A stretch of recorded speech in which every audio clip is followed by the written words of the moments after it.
And it's better. It's even a better idea than my newsletter because it's a very niche market, and you need to have that really concentrated topic. And he was kind enough to then send one copy of my first issue to every one of his own subscribers. Unbelievable. You see, this proves it to every young person watching and every person not so young. You need a mentor if you want to do anything in life. That's true. You do need to meet some nice people along the way, and I definitely have. To help you, support you, to teach you, like this show. Yeah. Why is the show so good? Because of a man named Eric Hastings. And I'd like to take a few minutes out right now and talk about Eric. Now, listen, everything you've learned about Italy, what's new and exciting lately?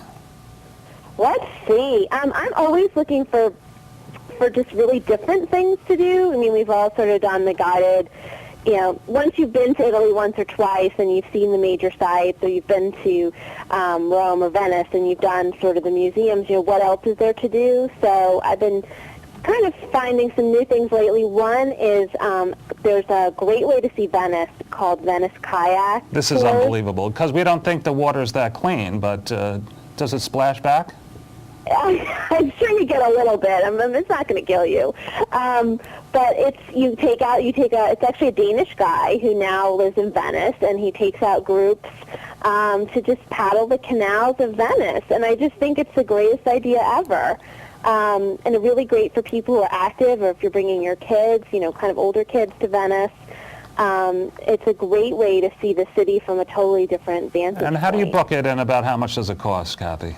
I think you go to VeniceKayak.com, and I want to say, I don't have it right in front of me, I want to say it's probably like, I don't know, I have like $75, $100 a person, I'm not totally sure. But, again, you could spend that on a walking tour, and you could spend that, and you'd never sort of see Venice this way. And also the concierge at your front desk could probably hook you up if you needed help. I'm sure, yeah.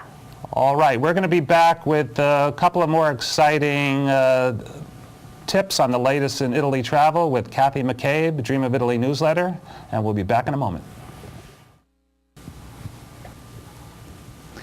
Welcome back to Travel Show Live with Steve Perillo, and with my special guest and my personal friend, Kathy McCabe of dreamofitaly.com and the Dream of Italy newsletter. Kathy, we were talking about cool ways of seeing Italy. One was a kayak boating around the canals of Venice. What's another cool thing lately?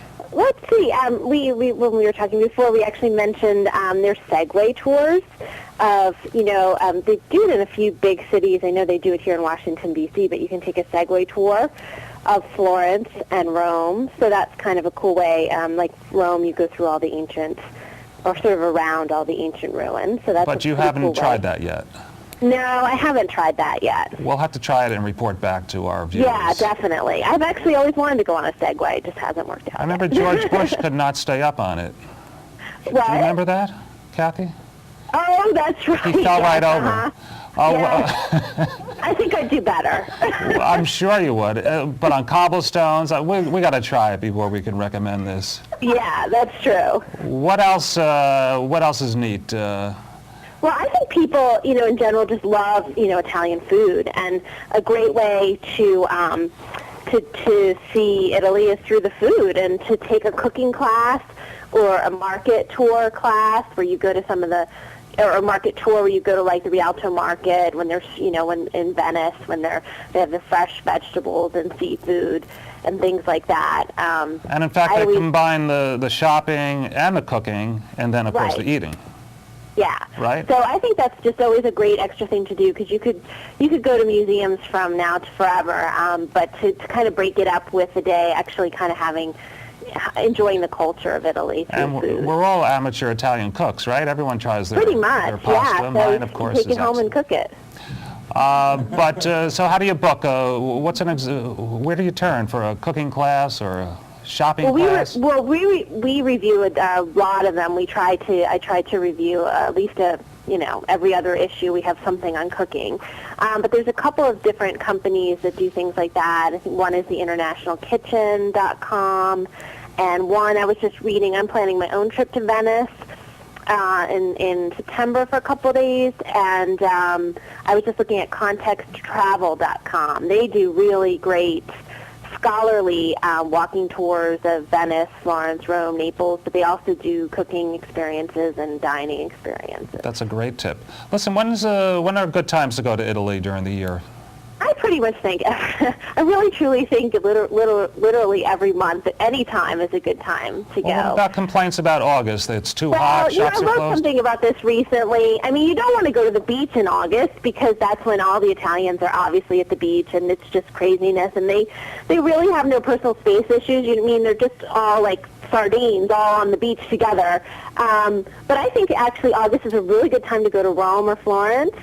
I've been in Venice. It was pretty hot that summer that I went. But the cities, there's still things that are open. You know, not every single restaurant or every single shop, but you really have breathing room, and it's so much nicer. You feel like you have the cities to yourself.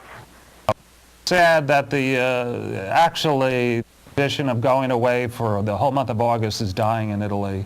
It is. And more people are working and staying in and taking on the round-the-clock working habits that we have. And I don't think we're a very good model in our work habits. Yeah. We work too hard. But I think, even the winter, I like going in November. Early November is a nice time to go. I've been in February. The weather's still pretty mild, and the crowds just aren't as bad. So I actually recommend people to go not necessarily in June and July when sort of everyone who has kids are going with their families, to try to go at a different time. All right, let's try to discover a place right now that we've never heard of in Italy. That would be Well, I think you've probably heard of all these places. I'm not sure about that. Your Norman invasion town I never heard of. Oh, let's see. I don't know. I'll tell you a region that I really love when people ask me, if I was going to buy a place or live somewhere over there. I love Puglia, which is on the Adriatic. That's the heel of the boot. Yes, and it is just absolutely beautiful. They have gorgeous, it's still pretty undiscovered, although there's some like Ryanair flights to Bari and Brindisi from the UK, so there's a lot, British people are getting there. But it's pretty flat. It's absolutely stunning. They have beaches, beautiful countryside. They were really famous, or they have tons of vineyards and olive groves, and they used to sell all their sort of olives and grapes to be put in sort of wine mixes, and now the Antinori family of Tuscany has bought their own vineyard in Puglia, and they have their own brands of wine and olive oil, and they're really coming into their own, and the olive trees are just humongous. You've never seen anything like this, like 2 feet in diameter. And the food is amazing and fresh. The burrata, which is like a mozzarella, sort of soft inside. And it's just a really, really charming place, and an easy and relaxed sort of pace of life, and a great place to go. Padre Pio was from there. They have a town that's full of ceramics. They have a town that claims to have the best ice cream in Italy, although, lots of places claim that. You should represent the Puglia tourism office. I should. I do really I love it. As you know, I love all of Italy, but that's a place that... I know. That's really special. That's what we're looking for. We're not looking for big crowds. Everyone knows, all the usual places. It's a fantastic tip. And we're going to have to close it out now, Kathy, but thank you so much for being with us. Your newsletter, how do we get on, You can go to dreamofitaly.com, and when you're there, you can sign up for our free email updates, and you'll get a free special report on the Amalfi Coast. And if you're interested in subscribing, all the information is there, and you can take a look around and see what we have. Thank you very much for being my second guest on my second show, Kathy. I'm so honored. Thank you so much. We need you in person next time, please. Excellent. I will be there. Thank you very much. Thank you. So thanks again for watching this episode of Travel Live with Steve Perillo. And next week we're going to start a new series called Travel Unraveled, where we're going to tear apart and put back together how these travel businesses work. Tour operators, cruise lines, and airlines. We'll start with those so you can learn exactly what these businesses are made of. And I'll see you next time.